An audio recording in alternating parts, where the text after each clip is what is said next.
வணக்கம். பிகேயின் செய்திகளை வழங்குவதற்காக நான் வித்யா எத்திராஜன். 7ஆம் ஆண்டு பிசிபிகே கோப்பை 2025 மாபெரும் கிரிக்கெட் போட்டி சென்னை ராயபுரத்தில் உள்ள செயின்ட் பீட்டர்ஸ் மாதா கோயில் மைதானத்தில் நடைபெற்றது. போட்டியில் வெற்றி பெற்ற அணிக்கு பரிசுகள் வழங்கப்பட்டன. 7ஆம் ஆண்டு பிசிபிகே கோப்பை 2025 மாபெரும் கிரிக்கெட் போட்டி சென்னை ராயபுரத்தில் உள்ள செயின்ட் பீட்டர்ஸ் மாதா கோயில் மைதானத்தில் நடைபெற்றது. சனிக்கிழமை காலை 7 மணிக்கு தொடங்கிய கிரிக்கெட் போட்டி ஞாயிற்றுக்கிழமை மாலை 5 மணிக்கு போட்டியில் வெற்றி பெற்ற அணிக்கு பரிசுகள் வழங்கப்பட்டன.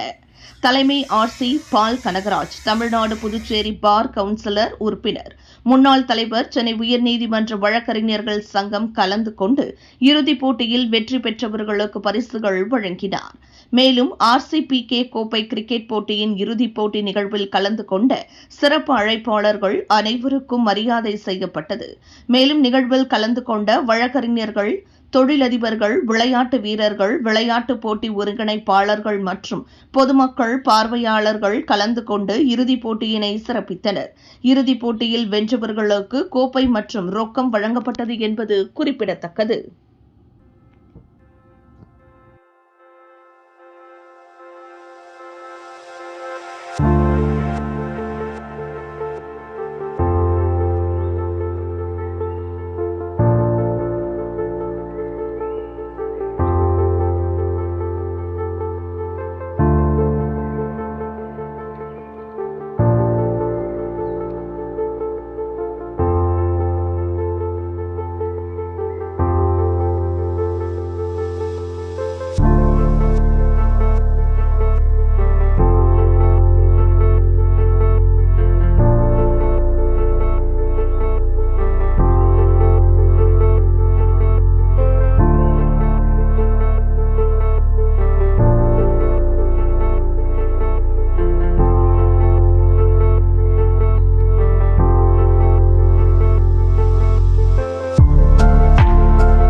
ராயபுரம் பகுதியைச் சார்ந்த இளைஞர்கள் அனைவரும் ஒன்று சேர்ந்து ஈஸ்வர் என்ற தம்பி அவர்கள் தலைமையிலே கடந்த 7 வருடமாக ஆர்சிபி கிரிக்கெட் கோப்பை என்ற ஒரு விளையாட்டை நடத்தி கொண்டிருக்கிறார்கள்.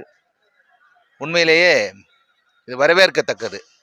இன்றைய சூழலிலே சென்னை மாநகரத்திலே இந்த விளையாட்டு திடல் இல்லாத ஒரு சூழ்நிலையிலே இருக்கின்ற விளையாட்டு திடலை பயன்படுத்தி கொள்ளும் வகையிலே ஒரு இளைஞர்கள் எல்லாம், அதாவது மது போதைகளுக்கு அடிமை இல்லாமல், மற்ற அந்த கஞ்சா போன்ற போதை வஸ்துக்களுக்கு அடிமையாகாமல் விளையாட்டுத் துறையிலே கவனம் செலுத்தி அதை ஒரு 16 குழுக்கள் ஒன்று சேர்ந்து இவெல்லாம் இந்த போட்டியிலே கலந்து கொண்டு இன்றைக்கு இந்த போட்டியிலே சிறப்பாக அவர்களுடைய விளையாட்டு திறமைகளை காட்டி இன்றைக்கு இந்த விளையாட்டு போட்டி முடிந்திருக்கிறது. அதிலே ஆர்சிபிகே கோப்பையை வென்றது ஆர்சிபிகே அணி என்று அறிவிக்கப்பட்டிருக்கிறது.